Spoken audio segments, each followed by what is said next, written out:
कल एक मित्र ने मुझसे पूछा, ये समाधि के सप्त द्वार, इनकी ज़रूरत क्या है? जब हम ध्यान कर रहे हैं, समाधि में भी हम डूब जाते हैं, तो इनको समझने से होगा क्या?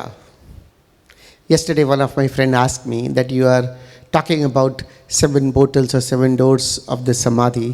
We are going into the meditation, we are doing samadhi, sometimes we dissolve also.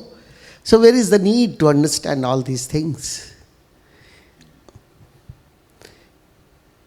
एक तरह से देखें, कितना समय हम ध्यान में या समाधि में देते हैं दिन में, और कितना समय हम आँख खोलकर जीवन जीते हैं। दिन में 1 बार ध्यान करोगे, 2 बार ध्यान करोगे, या 2 बार में से 1 बार समाधि में भी डूब जाओगे? उसके बाद क्या, उसके उपरांत क्या? ये जो 7 बिंदु हैं, जैसे ऐसे समझे कि ओशो ने इतने संतों की व्याख्या की, इतने संतों के बारे में बताया, लेकिन एक संत भी पर्याप्त है अगर बात करने के लिए? ज़रूरी तो नहीं कि इतने सारे संतों की बात की जाए, लेकिन आवश्यकता क्या है कि अलग अलग ढंग से कैसे हम स्वयं को उपलब्ध हो जाएं, लेकिन किसको कौन सी विधि, कौन सी बात, कौन सा तरीका आसानी से समझ में आ जाए। बात तो सिर्फ समझ बढ़ाने की है। Osho has explained so many saints talk about their ways, how they attain themselves. Where is the need of talking about so many saints? One saint is also enough. But the thing is, what I feel personally is, you are in the meditation, or beyond that you dissolve. That is really great thing. But how many times you can do meditation? How many times in a day you can do samadhi? If you see the practical life of all of us, we are so busy in the work, which are also the necessities of life, either a business or a service or a family or a friends. How much time you can take out from all these responsibilities? And the path which Osho is describing is not to leave anything, to be there in all the challenges and grow. It seems it is very easy, but it is much, much more difficult than the people who left the world and gone to the totally spiritual path. Much, much difficult than the path what those people, those saints have chosen. But not everyone. You talk about Nanak, you talk about Kabir. They all have just lived in the world, in all the challenges, and they have grown much more beautifully than the saints who left the whole life and gone into the forest or the caves or in the secluded places where there is no challenges like this. But actually the beauty is that you are growing from the business, from your job, or from in between the friends or the life, with all the challenges. And they are not against of spirituality, they are supportive actually. Because you get the chance to evaluate yourself. You get the chance to be there in the fire and not to be affected by the fire. Such a beautiful chance, or actually the beauty of life is like this. Just imagine no challenges and you are just meditating. How boring it is that you have no chance to grow. Now in between the challenges, you are solving also, you are trying your best to get over your weaknesses, and all those weaknesses are still hammering you from all the corners, and you are just protecting yourself with yourself, not with anybody outside, and growing from that. What a beautiful imagination of the path is. And we all are not imagining, we are walking, we are into it. And this is actually the 7 doors. Like you are just living with the generosity, with the beautifully dissolving your ego, in love, in peace, and with all the jewels what you are gaining from the life, and then you are growing up. I also don't feel that the other path is maybe easier, but it's not interesting. कहने को बहुत आसान लगता है कि वो जो छोड़कर चले गए, लेकिन क्या जंगलों में बैठकर यहाँ नाचते हुए गाते हुए जोशों ने नाचता गाता धर्म दिया अपने ही संसार में, एक संसार में जहाँ हम चारों तरफ घिरे हैं संघर्षों से, लेकिन इन संघर्षों से घिरने के बावजूद हम उसके अंदर से खूबसूरती से खिलते हुए आ रहे हैं। ये संघर्ष बार बार हमें प्रेरित करते हैं, क्या जीवन है। और शायद बहुत लोगों के मन में आता हो कि बस ये आखिरी जीवन, इसके बाद मुक्त हो जाएं, बस जान छूट जाए। लेकिन कोई अगर मुझसे पूछे तो जब तक आना हो इस संसार में इन संघर्षों के साथ, उससे खूबसूरती कोई और बात नहीं। क्यों? क्योंकि जीवन में सभी संघर्षों के बीच में जो खिलने का मज़ा है, एक फूल से पूछो कि कितने संघर्षों से वो बीज से पौधा अंकुरित होता है और वो कांटों में भी एक सुंदर फूल खिलता है। वो जो खिलने का प्रोसेस है, वो प्रोसेस अपने आप में इतना संवेदनशीलता से भरा हुआ, इतनी खूबसूरती से भरा हुआ कि खिलने के बाद तो मुरझाना है या खिले रहना है कब तक। तो इसलिए ये जो 7 द्वार है, चाहे वो दान का हो, चाहे शांति का हो, चाहे वैराग का हो, चाहे शील का हो, ये सिर्फ और सिर्फ हमारे लिए कि हम इन संघर्षों के बीच होते हुए कैसे खूबसूरती से खिल जाए। ये सहायक है। और इन मार्गों को समझने का अर्थ सिर्फ इतना है कि ध्यान 1 बार या 2 बार किया, लेकिन ध्यान पूर्ण अवस्था को उपलब्ध हो जाए हम किसी तरह से। हमारी जीवनचर्या जो है अगर पूरी तरह से प्रेम से भरी हुई है, शांति से भरी हुई है, आनंद से भरी हुई है, संघर्ष है तो है, हाउ इट मैटर्स। उन संघर्षों के बीच में उठते हुए जो खिलने का मज़ा है, वो खिलने का मज़ा अपने आप में एक प्रोसेस है। ज़रा सा इस ज़िंदगी से थोड़ी देर के लिए दूर हटकर देखो, थोड़ी देर के लिए कभी प्रयोग करना कि आप इस जीवन को नहीं जी रहे, आप जैसा एक करैक्टर इस जीवन में है, लेकिन आप पीछे हट गए। अब इस पूरे जीवन के खेल को थोड़ा दूरी से देखो। जैसे कृष्ण ने गीता में उपदेश दिया जब, तो एक उनका चित्र बड़ा फेमस है। एक तरफ से जन्म दिया जा रहा है, एक तरफ से मृत्यु हो रही है, एक तरफ से सब कुछ मिल रहा है, एक तरफ से सब कुछ ध्वस्त हो रहा है, बन रहा है। मतलब अगर एक ऐसा कोई खेल है और फिर दोबारा पुनर्जीवन और फिर वही, तो कौन सी ऐसी चीज़ है इस पूरे जीवन के खेल में जिसको आप गंभीरता से लेकर उदास हो सकते हैं? जब थोड़ी दूरी से देखोगे तो आपको एक भी ऐसी चीज़ नहीं लगेगी कि जिसे गंभीरता से लिया भी जाए और फिर उदास हुआ जाए। जबकि ऐसे ही खेल हम जीवन में कई बार खेलते हैं। हम में से कितने लोगों ने शतरंज का खेल खेला, बार बार खेलते हैं, बार बार कोई जीतता है, कोई हारता है, बार बार एक सेना दूसरी सेना से लड़ती है, और बार बार कोई मरता है, कोई बचता है।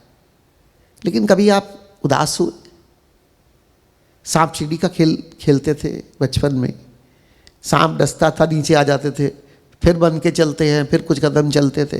ये सारे खेल बने किस लिए हैं? दिखता है बच्चों के लिए, लेकिन हमारा जीवन अगर थोड़ी दूर हटकर देखो तो इन सभी खेलों जैसा है। लेकिन हम इन खेल में जब स्वयं एक किरदार निभाते हैं तो हम इतने सीरियस हो जाते हैं, इतने गंभीर हो जाते हैं। रोज़ पिक्चरें देखते हैं, एक विलन है और एक हीरो है, और पता है आखिर में हीरो ने जीतना है। और कभी कभी ऐसी पिक्चरें भी देखते हैं कि एक किरदार ने कभी हीरो का रोल किया और कभी कभी विलन का भी किया। तो इसका मतलब किरदार इम्पॉर्टेंट नहीं है, खेल है, खेल इम्पॉर्टेंट है कि बस उसे किसी तरह से ठीक से खेल दिया जाए कि पिक्चर हिट हो जाए। वही पिक्चर हमारी है कि मेरे जीवन की फिल्म भी हिट हो जाए। और हिट होने का मतलब क्या है कि आराम से इस जीवन से विदा होकर और फिर उसके बाद एक ताली बजाकर, जैसे कोई दर्शक देखते हैं, मैं स्वयं के जीवन के ऊपर भी ताली बजा सकूं। बात सिर्फ इतनी है, लेकिन हम इसको इतने गंभीर होकर खेलते हैं, इन्वॉल्व होकर खेलते हैं। हाउ इट मैटर्स कि मैं अभी हूँ और कल नहीं होऊंगा। हाउ इट मैटर्स मैं कल नहीं था, फिर मैंने जन्म ले लिया। हाउ इट मैटर्स कि कोई हमारा कोई अपना कल था, आज नहीं है, आज वो नहीं है, कल मैं भी नहीं होऊंगा। How it matters. हाँ, वो खेल था, तब कोई और प्यारा था, आज कोई और प्यारा बन जाता है, किसी और रूप में, किसी और रिश्ते में। मेरा प्यार तो ऐसे ही बहता चला जाता है। इसलिए ये 7 द्वार सच में, जिसमें आखिरी द्वार है प्रज्ञा का, इंटेलिजेंस का, उससे पहले है ध्यान। लेकिन हैरानी की बात यह है, 7 द्वारों में ध्यान और इंटेलिजेंस, प्रज्ञा, दोनों को रखा गया। अगर ध्यान अकेले में पर्याप्त होता तो लोग ध्यान करके अपने जीवन में परिपूर्ण हो जाते, तो प्रज्ञा की बात करने की ज़रूरत क्यों थी? और उससे पहले भी जो 5 कुंजियाँ हैं वो प्रज्ञा की है। चाहे दान कहो, चाहे शांति की कहो, चाहे वैराग की कहो, चाहे शील की कहो, चाहे ऊर्जा की कहो, ये भी एक संसार की है। तो ये कॉम्बिनेशन है इंटेलिजेंस का और मेडिटेशन का।